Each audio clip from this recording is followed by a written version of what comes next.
played did not cheer her, as her friends had hopefully suggested. The music only seemed to mock her. Once, Holly had danced as lightly and swiftly as the other young women here tonight, feeling as if she were flying in George's protective arms. They had been made for each other, and people had once commented with admiring smiles. She and George had been similar in size, with her own diminutive stature matched by her husband's less than towering frame. Although George had been average in height, he had been wonderfully fit, and so very handsome, with his golden brown hair and alert blue eyes, and a dazzling smile that was never long in hiding. He had loved to laugh, dance, talk. No ball or crush or dinner party had ever been complete without him. Oh, George! A wet, aching pressure grew behind her eyes. How lucky I was to have you. How lucky we all were. But how am I supposed to go on without you? Well-meaning friends had pressured her to come here tonight, intending that this should begin the days of freedom from the smothering rituals of mourning. But she wasn't ready. Not tonight. Perhaps not ever. Her gaze scored across the crowd, locating various members of George's family as they socialized and ate delicacies from gilded Sèvres porcelain plates. His older brother William, Lord Taylor, was escorting his wife to the drawing-room, where a quadrille was about to begin. Lord and Lady Taylor were a well-suited couple, but their tepid affection did not begin to approach the genuine love that she and George had shared. It seemed that everyone in George's family, his parents, his brothers, and their wives, had finally recovered from his death.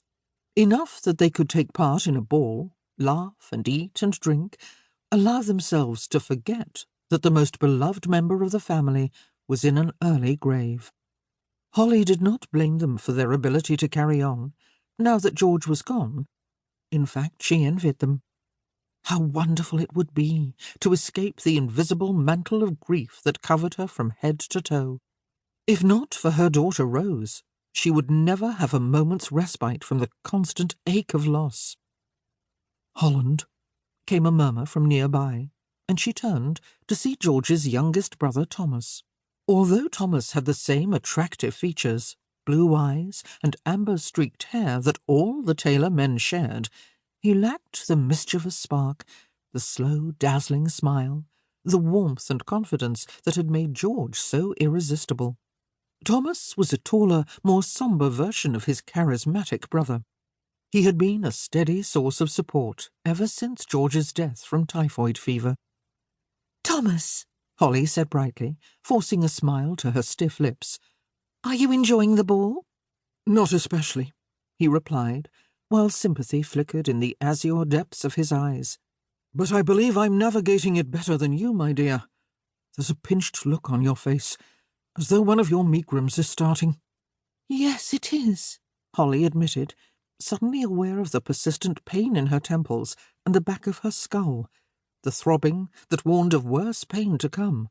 She had never had a megrim in her life until George's passing, but they had started after his funeral.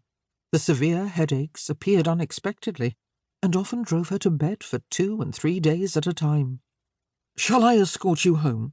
Thomas asked. "I'm certain that Olinda would not mind." "No," Holly said swiftly. "You must stay here and enjoy the ball with your wife, Thomas.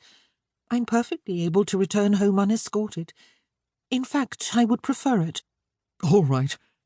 He smiled at her, and the similarity of his features to George's made her heart wrench painfully, and caused the throbbing in her head to sharpen.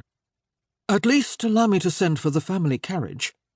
"Thank you," she said gratefully. "Shall I wait in the entrance hall?" Thomas shook his head.